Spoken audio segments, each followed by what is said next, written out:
bonus cardio at this point, but I thought, what the heck? We haven't seen a whoosh in a bit. Holding extra water with the creatine, other stuff I've added in. So thought, hey, a little more fasted cardio, one of my non-training days, not a bad thing. Let's see if we can hold a stable stream. These have been good this weekend. We've got a lot of super chats. So I thought, what the heck, let's run some more on here instead of Facebook, and just see how it pans out. So yeah, I mean, even the one earlier this morning, the last one did good. Got decent views, got $15 in super chats. So let's just keep it trucking along. I feel like I'm making too much regular informative videos. Like I put up 7 yesterday. I honestly think 2 or 3 a day. So I need to cap that. Shorts and reels tend to do good, so I may slow that down. It's like I literally have over 50 informative videos not even uploaded, but I can space them out. Like I almost feel like if someone says, oh, you're getting like no views. It's like, yeah, because I'm probably doing too many.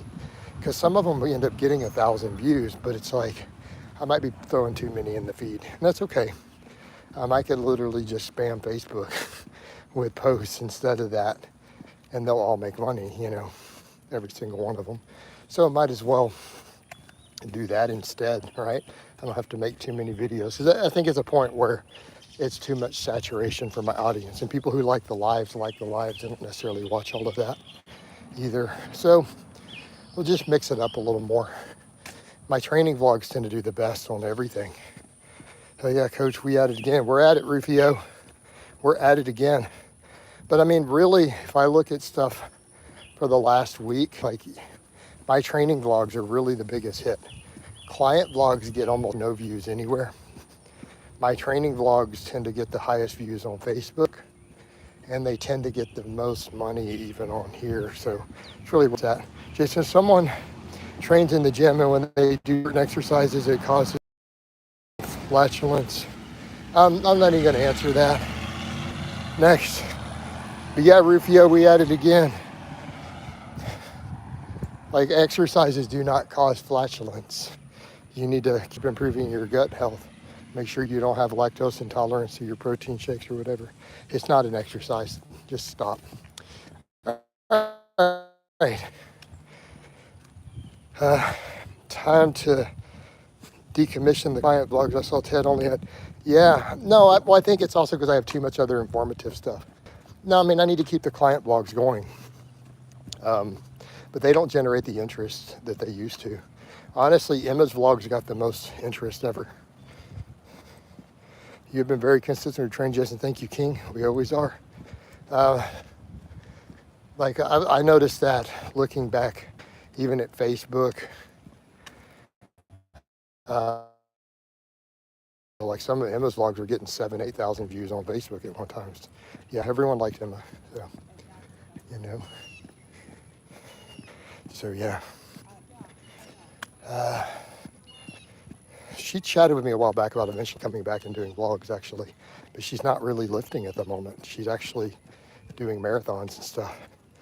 And what an interesting rebuild that would be, though. That would blow up if I can get her to come back to lifting. Because she said when she's ready to lift again, she'll definitely come back and do vlogs. Like, she's like straight up.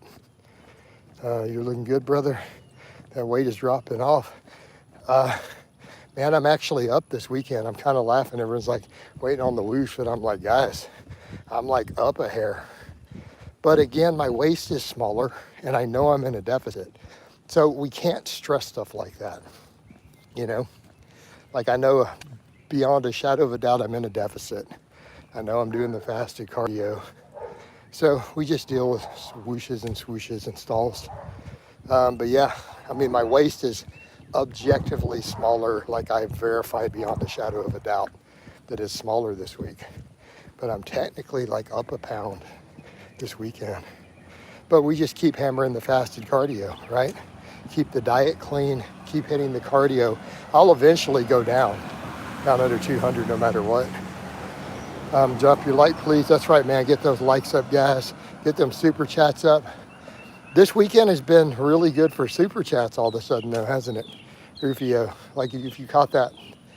And it's always just in one live only, right? They just kind of chain down the row. You know, like yesterday, that first one yesterday was like, bam, 30 bucks in supers. This morning, 15. They're just kind of popping along. Good morning, Lars. By the way, guys, we are at bonus cardio before we got to this one. So I had 3 hours and 18 minutes logged already from my 2 walks. Because that other walk got broken up between Facebook and one of the lives. It wouldn't, looks like one of the lives didn't even appear. Like I went to check the thing, it didn't even log it. That's why it had 5 viewers 15 minutes in. It did not even appear in my creator studio. So that was YouTube bugging out. So I got pissed and went to Facebook and ran a 40-minute live there.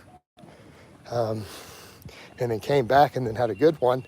We had that good one. I ended up making $15 in donations. And when I kind of came back, I said, let's give YouTube one more try. But we're in bonus cardio, straight up bonus cardio now. But I thought might as well look, it's only 9 o'clock. We might be able to hold a stream. So we might as well get more bonus cardio, especially when the scale's not budging. I'm recovering from all my training. Ironically, you guys know I had some DOM today. Guess where it is? Because you guys watched the Friday training, right? You saw all the work I did, all the sets to failure. I do have DOMs today. I want you guys to guess which muscle. Lars, Rufio, everybody. Based on the Friday training vlog. It's not going to be what you expect. But it's definitely not legs. 3 sets of squats to failure all the way to the pins. And it's definitely not anywhere in my lower body. So, yeah, Lars is a regular. We're getting the regulars in here. Now we just need, where's Peppermint? How you doing, Phoenix Gamer? We're doing good, man. We're doing good. We're getting bonus cardio in since Coach is cutting. I mean, the second session already put me in there. No, Rufio, my biceps. I literally had bicep DOMs today.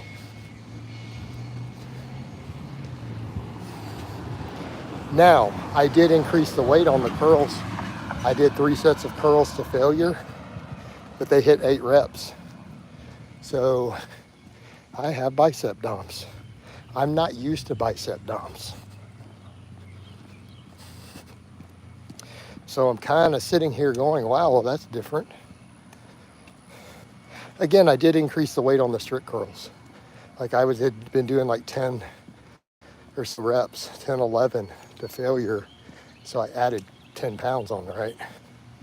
And I got 3 sets of 8. And I have bicep DOMs. I did them after pull-ups. That was interesting, right? Jason, don't you track your heart rate during your workouts? Why not? I don't want to buy equipment to track it. Why would I? There's no relevance. It's not really important. Not really useful or valuable information to me. I literally built multiple clients who break state records, get invited to nationals, get invited to worlds without a single tracking of heart rate. It's just not that important. You know, not that important of a metric. Why do we only have 4 viewers? Did the stream drop out? I show 3 bars. There's no way the stream is dropping out. I have a really strong signal. So I don't know why those views dropped down. We got plenty of battery. We got a strong signal. So I don't know. I'm getting no comments though either. So that is not good. And I was hoping we'd get a really good, strong, solid stream here. But I'm even saying I'm not seeing anything and then no one's commenting. So that kind of tells me, what does that tell us, guys? That tells us the stream dropped. Because otherwise one of the regulars who were watching would have chimed in. So unfortunately, I think that we lost the stream. Especially with only 6 views all of a sudden. Yeah, it's teetering between 4 and 6 views. Oh wait, Lars, can you see me? Well, we're getting new comments. My point is that you're serious about training your heart. You shouldn't be the only one. Yeah, but that's not a relevant factor in it. So just in training the heart, it's just the endurance in, and it's to improve blood work, right? I mean, technically, strength training is better for your heart than cardio if we go off the research. So I don't feel that, it's not like I'm going to change my cardio. Okay, good, we're still here. I mean, I'm not going to change my cardio, so what good is the feedback going to do? See what I mean? I'm not going to change my strategy just because I buy a monitor. But I mean, here's what I'll say, Lars. If you guys want to buy me stuff, I mean, I have an Amazon wish list. If followers want to buy me equipment like that to use just because they're curious, I mean, I'm open to the idea. But I'm not going to go buy equipment, put stuff on, put apps on the phone that already I struggle to keep a charge for the streams. You see what I mean? Like, why? You know what I mean? It's because I saw a lot of experts saying the max VO2 is very important for longevity, but is it? I don't know that it's that important. But here's the thing. Here's what I'm going to say to that. But what relevance is that going to have? I'm not going to change what I'm doing based upon that. So here's what I would say. Given my training, my lifting is pretty optimal for all of that. We already know what's happening there. Are we going to argue that with all the cardio I'm doing and the weight loss and my lifting that my VO2 max isn't improving? Do you see what I'm saying with that? Is it necessary for me to track that to know that it's improving? We're doing cardio every day. So my point would be, I'm technically doing the cardio for fat loss and to make sure that I do it in a manner that's going to not interfere with my recovery so I can maintain all my muscle while I cut. So that being a big factor, it's not like I'm going to change what I'm doing. You know, so it's like I can't justify the expense when I owe the IRS large amounts of money that I have to pay them, that I'm accumulating interest on. There's some stuff that happened with my taxes.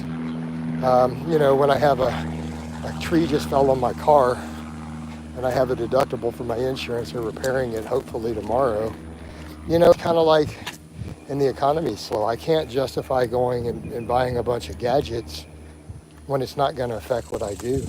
You see what I mean? So it's kind of one of those where, I mean, sure, if followers are that interested, if they really care, because I don't really track VO2 max or really care. I mean, if they want to buy this stuff, I'd be happy to try it out if they want to send them as Amazon gifts. But I can't justify the expense, you know. So, you know, my taxes went up enormously due to this last political administration, and I haven't been able to pay it all down. So there's stuff like that happening, right? Yeah, no equipment needed. What do you mean no equipment needed? Well, how am I supposed to track VO2 max without equipment? I don't understand how this is possible. I already have to put, in order to do the amount of cardio I do and stream it, I literally have to turn off all the apps on my phone and go to low battery mode to not run out of battery while doing the streaming. So if it's going to be phone apps, this is a problem too. You see what I mean? So, but it's not necessary to have a higher intensity set. I think brisk walking for hours will get everything that I need for my health while I'm trimming down leaner. And no, a higher intensity set is going to be problematic towards retaining muscle on my cut with the large amounts of cardio. So that actually not useful, no. There's cheap watches at home that track VO2 max. Cool, well, so that's my point, Alan. So if people want to throw one to my Amazon wish list, I'll be interested in trying one. Like if people really care about it, they're free to do that. But I mean, I personally cannot justify the expense. Right? Like I can't personally justify the expense. So, and again, it's not like I'm going to change what I do based upon the feedback. Hence the situation.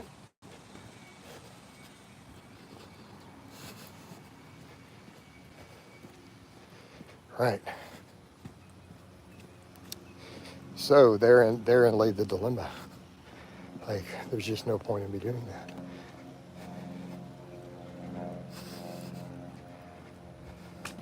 And I mean, that's the other point I would make to do. Does anyone really think that I can do even more healthier than what I'm doing with the cardio and stuff now? I mean, let's be realistic. I think 2 to 4 hours of list cardio done every day while maintaining muscle for an elite athlete, I don't think we're going to improve on that.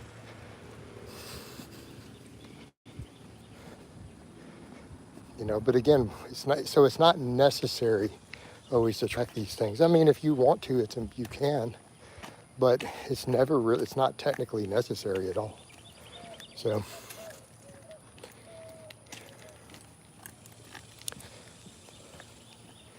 but I will never turn down interesting gifts. I mean, like that, if people want to do those, because people do stuff like that on occasion. Whatever, they send stuff on the gift list.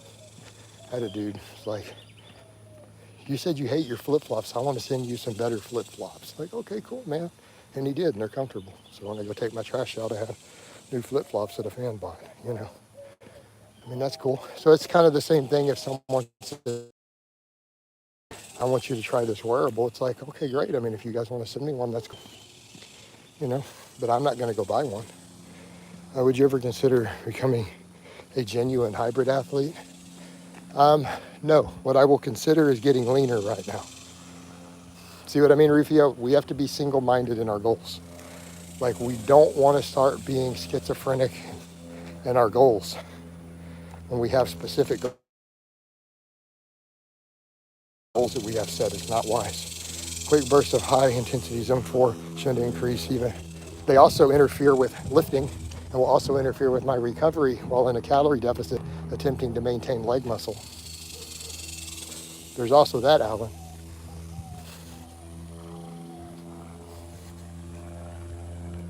So there's also that to consider. This is why I don't take advice from people on the internet, by the way. You guys might have noticed that.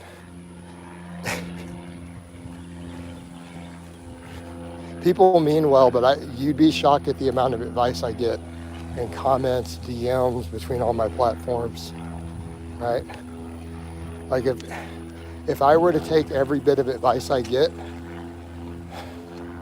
I would never have time to train or sleep or make videos, just doing all the stuff that everyone thinks that I should do. Just saying, it's a lot. Like you guys would really be truly shocked at the sheer amount I get.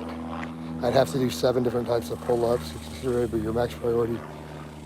But Lars, who said that that's my, okay, Lars, you're extrapolating things I didn't say. I said I am trying to put more focus into longevity.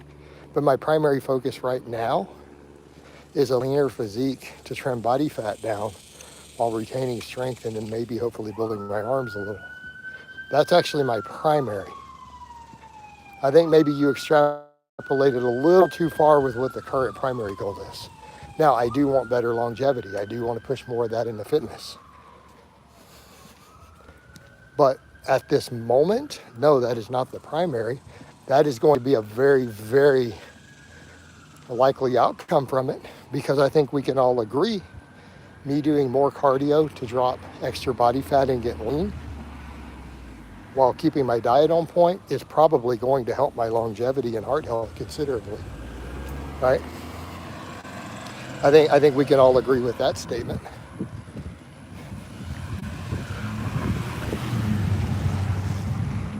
So, but I'm also not going to become one of these extreme longevity freaks. Those guys are weirdos. Like the guys who really, every guy I've ever seen who really gets into this strange pseudoscience, crazy into the longevity, they're kind of weirdos for the most part. Just noticing that. And they get into usually really crazy pseudoscience super fast. And then they all die, like Leo in longevity. He just died. But let's come back over to the other stuff. Generally speaking, being cardiovascularly fit, having a lot of muscle, eating a really fiber-rich, antioxidant high diet, and being lean is all really good for your longevity. But I'm not talking about the longevity extremists. I'm not talking about, oh, let's try to live to be 115. I don't think I have the genetics for that. Let's just be realistic. It's not, I don't see that happening, you know?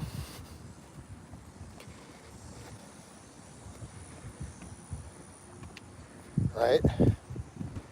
So, again, the main thing I probably need to focus on, if I were to look at my genetics, atherosclerosis is going to be my number one concern.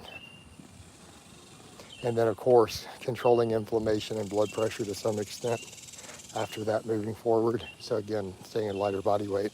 But I mean, I'm kind of at a point where I'm like, you know, I got a couple bottles of Lipitor laying around. I'm almost considering just going on those during the rest of this cut, just to hope, see if any of, because there has been some data that during low fat phases and weight loss, that sometimes statins reduce some arterial plaque. Right, so for me, that's really what's going to get me. I'm not going to be one of those. I'm not going to make it to 100. We already know this.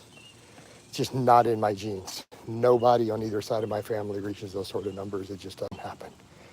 So, but I do need to think more and more about atherosclerosis, because that's what's going to get me. I don't have, so when I talk about family members that have had cancer, they're all through marriage. None of my immediate family, and I have very large families, have ever had any type of cancer. Diabetes is not really common either. It's all heart attack. So, and it tends to be atherosclerosis related. So that's where I need to put my stuff. Thoughts on biohacking? I think the whole biohacking stuff is just a silly topic. I think most of it's ridiculous. Always trying to get stronger can hurt us in the long run. Well, always trying to. I mean, stronger at any cost. But I mean, realistically, Scott, I don't think the strength standards I promote fall into that category, right? What numbers am I telling guys to get to? 315 bench, 405 squat, 500 deadlift. We're not in that territory. That's not extreme. Trying to get to a 600 squat, 650 deadlift, 700 deadlift, that's extreme. Trying to get to a 405 bench, that's extreme. You know, those can cost you. But those other numbers, no, those are not unreasonable. If I fall back to those, that's not really a big deal. You know, and those are good baselines. Right?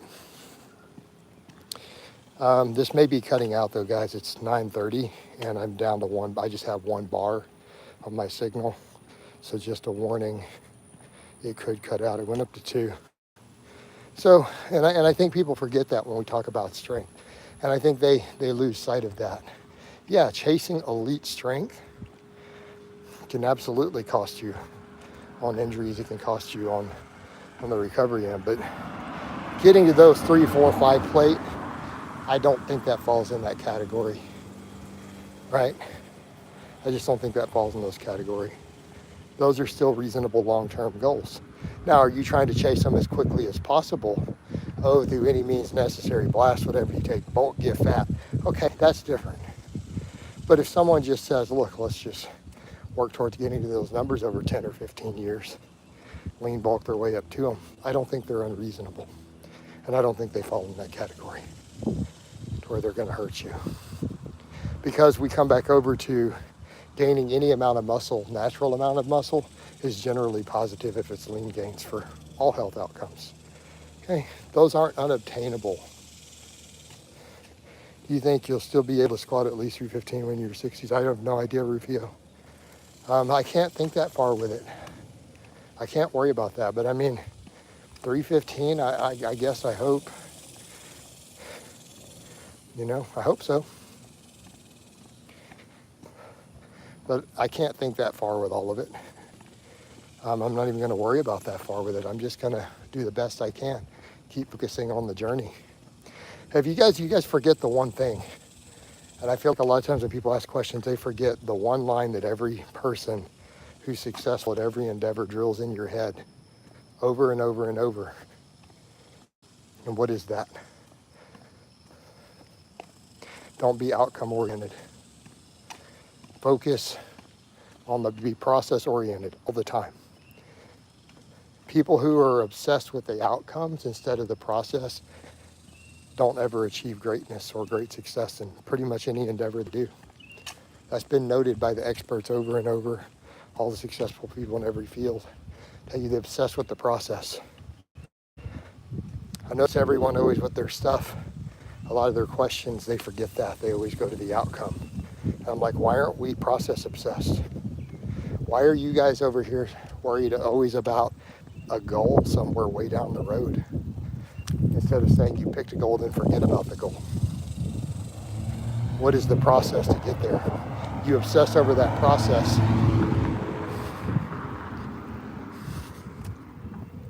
So rather than even worry about that, why didn't I just go, why don't I retain as much muscle and strength as I can and keep training hard obsessively year after year? Is a push-pull leg workout 5? Probably not. No. You really got to training more than about 4 days a week. You better really be dialed in. Otherwise, most people are going to make less gains on anything that's 4. Like, you really have to have everything dialed in. So, unless I read that wrong with the light. I might have misread that. You know. I wouldn't personally do it. I think I read 5. Yeah, 5 days from now, dude. You better really be dialed in to train 5 days a week. What do you mean sufficient? 3-4 days is generally optimal for most people. I mean, until drugs come into the mix. Like, if you're not on steroids and you're training more than 4 days a week, you're not optimal. I'm just gonna call it. Coach, have you seen the pictures of Lee Priest, 15, 16 years old? He claiming natty. Yeah, the Lee Priest has got weird proportions because he's a midget. He's pretty much almost a midget. So he always had weird proportions. I know he probably wasn't natty. Who cares? I mean, why are we worried about Lee Priest? He's a dude with a bunch of face tattoos. A short guy with a bunch of face tattoos. And I say that because he popped off at me for some reason.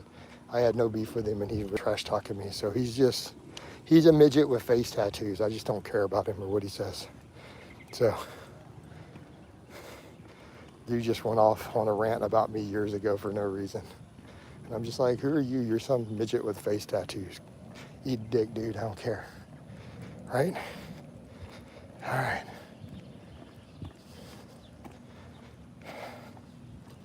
So, Lee Haney did 3 days a week training in the off season, right? And Lee Haney was pretty dang ridiculous.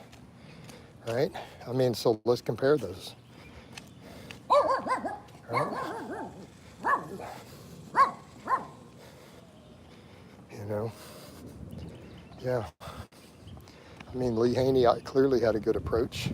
And then it worked for athletes, because remember when Evander Holyfield went and trained with him to get bigger for boxing? You know? I think Lee Haney falls under one of those, definitely one of the greats. Very professional too. Like, you got to give Lee some credit there. Like, when you look at some of these people and their professionalism, like Lee Haney was just, he was very much, how do I put it? He was very dignified. That's how I would describe him. I think that's a good way to describe Lee Haney. He was very dignified. Like, he was very much, we have to be professional with everything that we do. You know, this is an unprofessional demeanor, it's an unprofessional attitude, has no place. So that was interesting. Coach, on a 5-day power building split, it's okay to do heavy singles every week on bench, squat, or maybe, are you recovering? That's a lot of singles, man. I don't think we should do too many singles. 2, 3, 4 a week, tops, everything. All your lifts added up. And then build muscle beyond that. You know, I mean, I thought that was interesting. Lee Haney even, I mean, he obviously didn't like Lee Priest. Because remember some of the stuff Lee Haney said? He was like, these guys who get fat in the off season to have to do an extreme ketogenic diet instead of just diet. He's like, that's very unprofessional. If you're a professional bodybuilder, you need to be in shape year round, and you shouldn't need to do something crazy like a ketogenic diet. Those are his words. I remember when he said that. You should be able to just do a nice, clean, balanced diet, do your cardio and diet down, and win Mr. Olympia. And he said that, he goes, having to do gaining 50 pounds in the off season, he's like, it's very unprofessional. Are you a professional? Is this your career?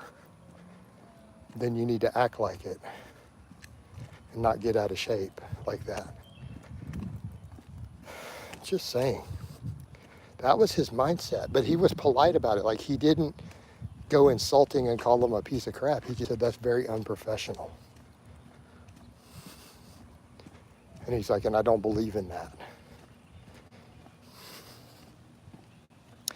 Yeah, but then he dialed back to a moderate amount of training, enough that he could recover from, stayed in shape.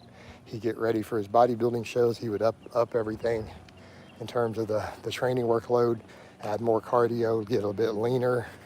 But he had abs year round, stayed in shape. But he used to say this, like, look, you're a professional bodybuilder. This is your profession, act like it. Like, you should be in shape year round. You should have abs year round. You shouldn't need a crazy extreme diet to step on the stage at the Olympia. So you shouldn't be having to lose 50 pounds to step on the stage. I mean, that was, but I heard him say it like in an interview once, and he was very dignified. He's like, he wasn't rude in the way that he said it. The Lee Priest actually became iconic for that. But let's come over. Is that a good thing? Lee Priest became iconic for showing him with the pictures eating Kentucky Fried Chicken and getting fat and then cutting, right? Do you think that sets a correct image? Basically dignifying being an out-of-shape slob and then showing that he could still come back from it, but he's still promoting that. Promoting people getting fat, promoting people eating junk food, and then just dieting hard into the thing. Is that promoting what we should be promoting?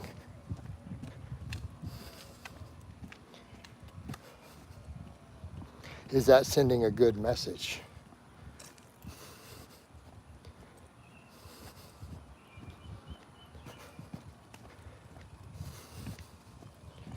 I don't think that it is. I would agree with Lee Haney. He's not sending a good message to his fans, to the more influential people, the younger guys. Just get fat and eat Kentucky Fried Chicken and milkshakes and McDonald's. I don't think that's the right message. Again, he's a midget with a bunch of face tattoos who popped off at me for no reason. So I just don't think much of him. And he's just a guy who promoted eating junk food and then crazy dieting. I'm just not, I don't care what he has to say. I'm not interested. Promotes trash dumpster diets, attacked me for no reason, got a bunch of face tattoos. I just don't care. Not that I even care that much, but you guys brought him up. It's just, But we come back over to Haney. Lee Haney was very professional. I think Lee Haney, if we're going to talk about something like bodybuilding as an image or sending the right message, step back and think about Lee Haney for a minute.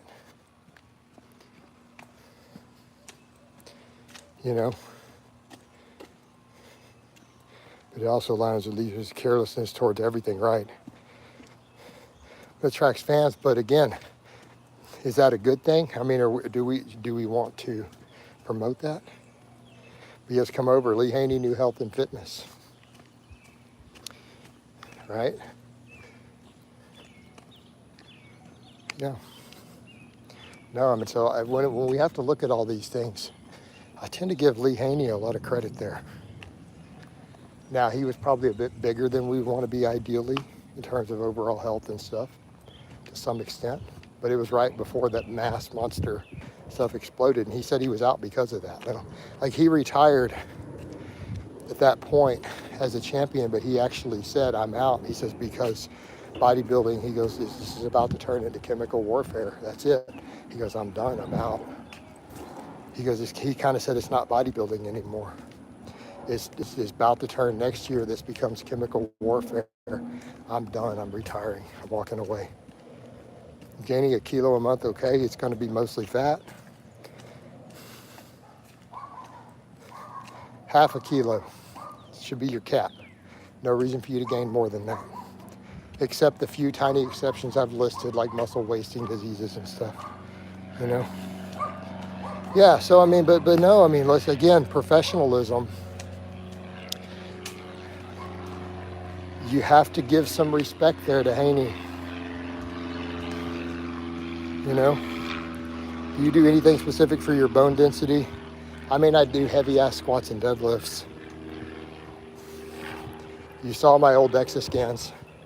I was 4 standard deviation above average on the bell curve.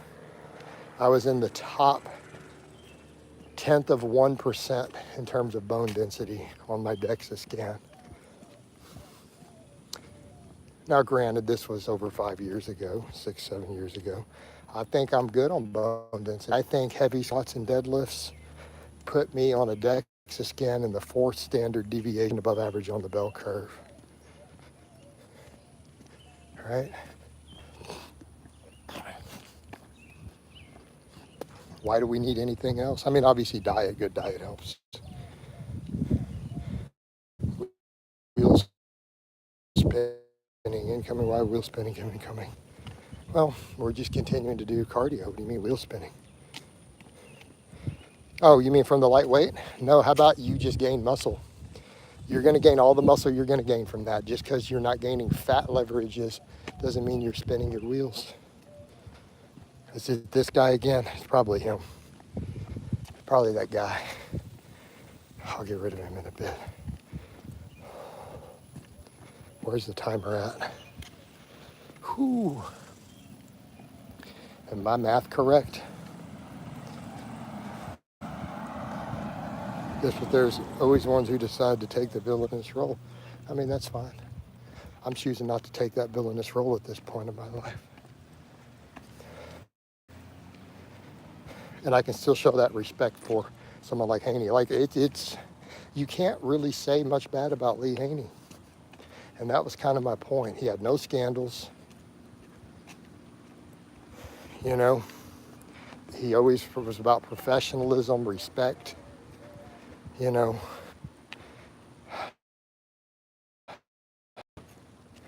I mean, I'm just saying, he was a genuinely good dude as far as I can tell.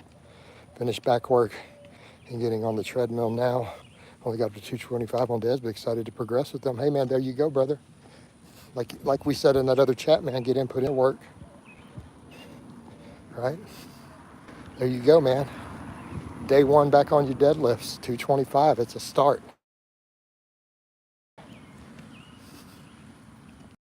The start. We start somewhere.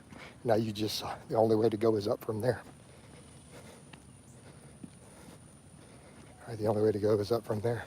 You can think I'm wrong all you want, but the weight of the evidence of most of the top coaches, all the research, everything else supports me. So you can think whatever you want as far as that weight gain.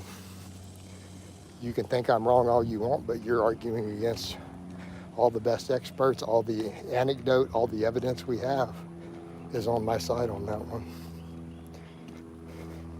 And you'll be healthier for it. So let's not even go into the gains in, let's just talk about health. Not gaining a bunch of fat is healthier on top of it.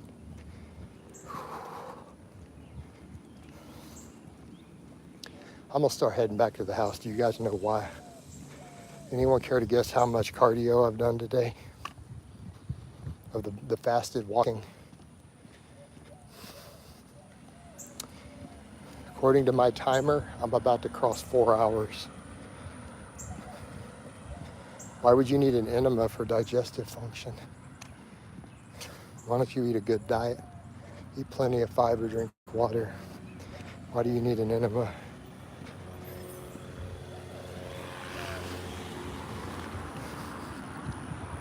Advanced gains. No, I'm talking novices and intermediates. Advanced lifters may not need to gain weight at all. An advanced lifter who is 12, 13% body fat doesn't need to bulk at all to gain muscle.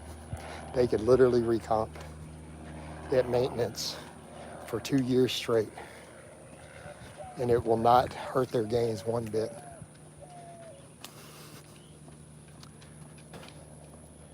Right? They could make pretty optimal progress there.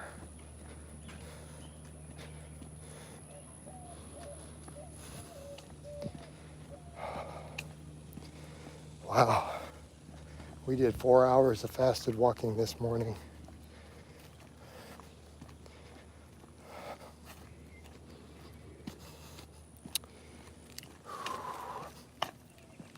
Do what we have to do. Coach got to get leaner. Plus, like I said, the scale went up in spite of the deficit, so I'll just keep pushing along. I know I got leaner though, so I'm not going to sweat that scale. Pardon the pun. Because my waist is smaller. The low back is tighter on the pictures. My belt's looser.